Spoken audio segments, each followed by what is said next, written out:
Hey, welcome back to my We Need to Make Mistakes subscribe channel. So we've got a basic pattern going on the Churia Beatstep Pro. They're sequencing everything. Mainly it's kick and hi-hats that you can see being triggered.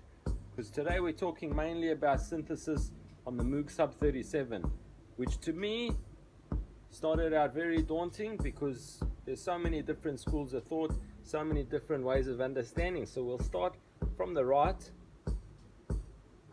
because this is the headphone jack. We're going to do the normal volume, which is obvious. So as soon as I increase that, you can hear a little bit of bass sound coming in.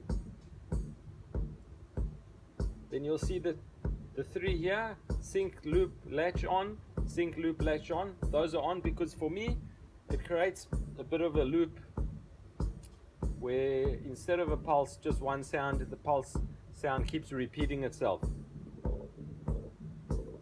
So you can hear that when you turn up the filter. But these knobs, my way of understanding, that just changes the sound. Changes the way you hear that volume.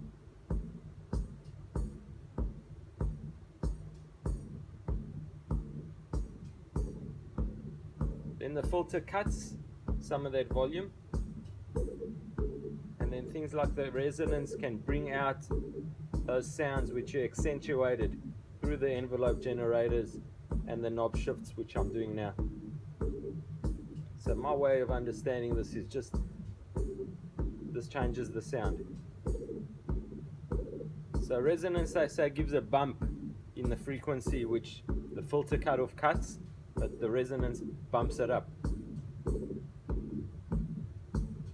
Multi-drop also sort of adds a little bit of an increased sound, but this is the one I really like, the EG amount, because as you can see from 0 to nothing, you hear nothing, but that changes. Sometimes you do hear, and for me,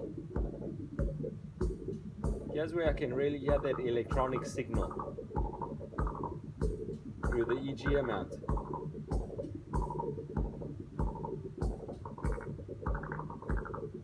Even just a little bit of a turn, and it's sending all these crazy electronic sounds.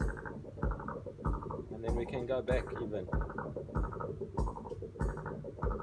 the start of the change of the sounds. Even volume, if you want to turn down the volume.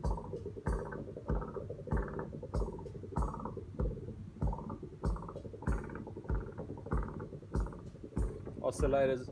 For me, the way I understand oscillators is similar to DJing, because this part is called the mixer. So oscillator 1 I'd see as like, let's say, a CD player which is sending a sound.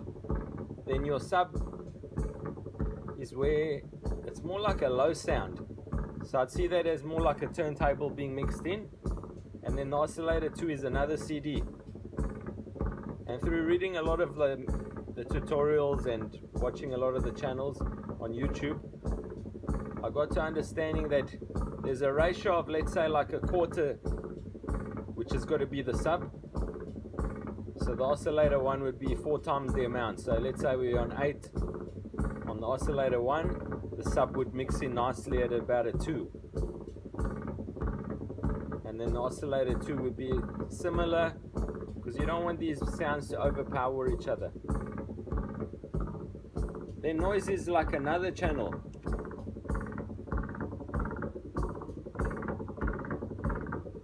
They say sometimes just put a little bit of noise, but now even I don't even hear any noise. And then the oscillators can be shaped to, let's say, a triangle wave, which to me, it sounds like triangle, and on the other side are pretty soft. And then as you get to the midpoint, as you can hear, it just adds a little bit more. Like here is the saw, and they say that's good for really fat bass sounds, and then a little bit more hollow and woody as we go to the right.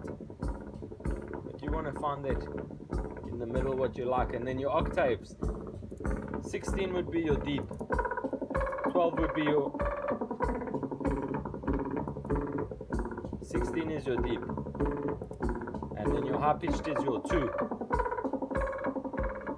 So really hitting those tweeters there with bass frequencies. And then they also say if you want to do a sweep, you do on octave, let's say 8 and 16, or the other way around between your oscillator 1 and 2. Then we get to the modulation section. Now that's just where there's change. Sometimes you can't hear anything really happening, but then you can also modulate it with your different waveforms. Triangle, which is a basic standard sound, and then your really up-down sound. You have two squares going. It's more like a doo-doo-doo-doo-doo-doo. Sometimes you've got to play with the pitch.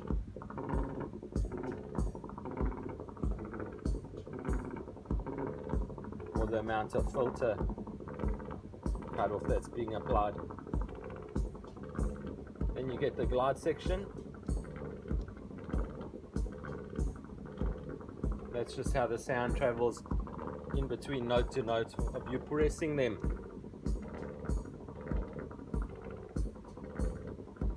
So to me sometimes it just sounds like it's either speeding up or just adding a little bit more volume to the sound. And then your arpeggiation section. So here I've just got a normal sequence arpeggiation playing, but you can slow down. Sometimes by slowing down you even get it sounding like it's sped up, because I've got everything latched here. Take it off latch.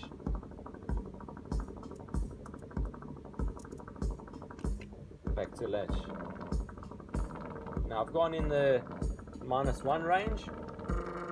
As soon as you go +2 it speeds it up. So if you go in the minus it slows it down. So as you can hear it's really slowed down. Speeds it up, and then your fine tune also just changes. And then the octaves also, to the right I get like more of a deeper sound, and to the left I get more of that tweeter sound. Hope you have a lovely day. Please enjoy, and let's take a listen to a little bit of the melody that I've added of the micro cork. And this one not being totally sequenced. That's where your button pushing becomes a key element, sometimes criticized. That comes from DJing, where you just drop in that beat, bang, you get it straight on, in time with the other turntable or CD that you're mixing in. Same thing. That's not sequence. As soon as I push stops, don't know why, but then it just stays in sequence. It's just a bit of a hi-hat sound.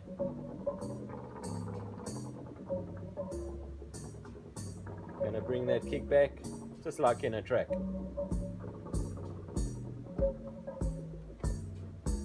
And there we have it. Please subscribe. We all need to make mistakes. Hope you have a lovely day or night.